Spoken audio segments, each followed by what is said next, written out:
নমস্কার, আপনারা দেখছেন ডিজিটাল খবরিলাল বাংলা। কথা রাখলেন মুখ্যমন্ত্রী মমতা বন্দ্যোপাধ্যায়।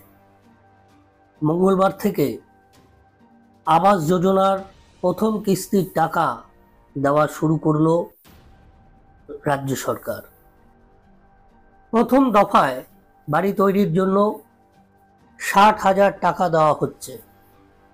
পরের কিস্তিতে আরও 60,000 টাকা দেওয়া হবে। এই মোট 1,20,000 টাকা দেওয়া হবে। মঙ্গলবার নবান্নের সভাগৃহে প্রতীকী হিসেবে 42 জন সুবিধাভোগীর হাতে চেক ও স্মারকপত্র তুলে দেন মুখ্যমন্ত্রী নিজে। সঙ্গে জানান, রাজ্য কথা দিলে কথা রাখে।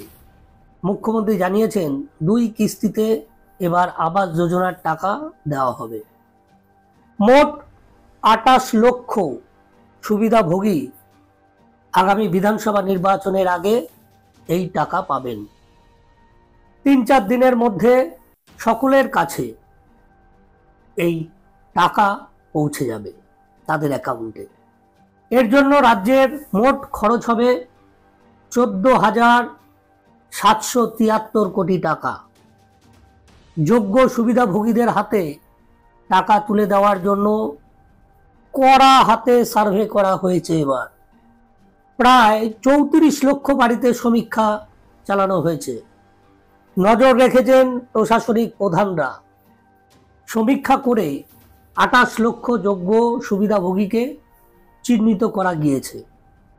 আর প্রথম ধাপে এর মধ্যে থেকে 12 লক্ষ পরিবারকে টাকা দেওয়া হবে। বাকি 16 লক্ষ পরিবারকে কেন্দ্র যদি টাকা না দেয় তাহলে রাজ্য সরকারই ব্যবস্থা করবে। 2026 সালের আগে সকলকে 2 কিস্তিতে টাকা দেওয়া হবে। মে জুন মাসের মধ্যে এই 12 লক্ষ এবং বাকি 16 লক্ষকে ডিসেম্বর জানুয়ারি মাসের মধ্যে টাকা দিয়ে দেওয়া হবে। আবাস যোজনা প্রকল্পে কেন্দ্রের কাছ থেকে 24,000 কোটি টাকা পায় পশ্চিমবাংলা, কিন্তু সেই টাকা এখনো আগের হিসেব ঠিকমতো জমা দেওয়া হয়নি বলে আটকে রেখেছে কেন্দ্র, এমনটাই বিভিন্ন সূত্রের দাবি। গত 3 বছরে 69টি টিম পাঠিয়েছে কেন্দ্র সরকার।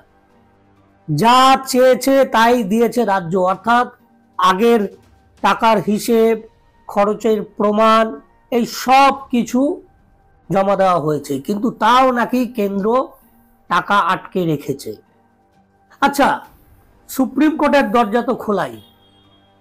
এত সব দুর্নীতিতে অভিযুক্তদের ছাড়াতে, তাদের বাঁচাতে, রাজ্য সরকারি কর্মচারীদের ডিএ আটকাতে, আরজিকর কাণ্ডে কপিল সিব্বল, মনু সিংভিদের মতো নামি দামি আইনজীবীকে লক্ষ লক্ষ টাকা, যা কিনা আমার আপনার করের টাকা, তাই খরচ করে হায়ার করা হচ্ছে।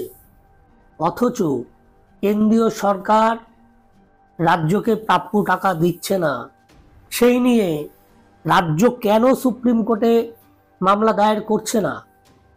এর উত্তর আমি আপনি কেউই জানি না। আগামী দিনে এই প্রশ্নের উত্তর জানতে পারবো কিনা তাও জানি না। তবে 2026 সালের আগে আবার আবাস যোজনার মাধ্যমে দান খয়রাতি একটা অধ্যায় শুরু হলো।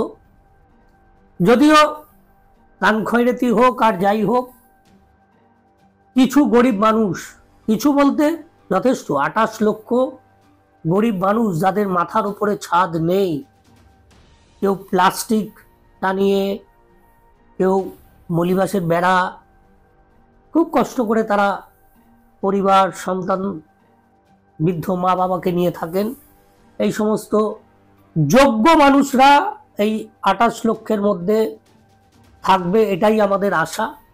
এবং যোগ্য মানুষরাই এই 28 লক্ষের মধ্যে তালিকাভুক্ত, তারাই যেন এই 1,20,000 টাকা 2 কিস্তিতে পান এবং তাদের একটা মাথা গোঁজার যেন ঠাঁই তৈরি হয়। ভালো থাকবেন। নমস্কার।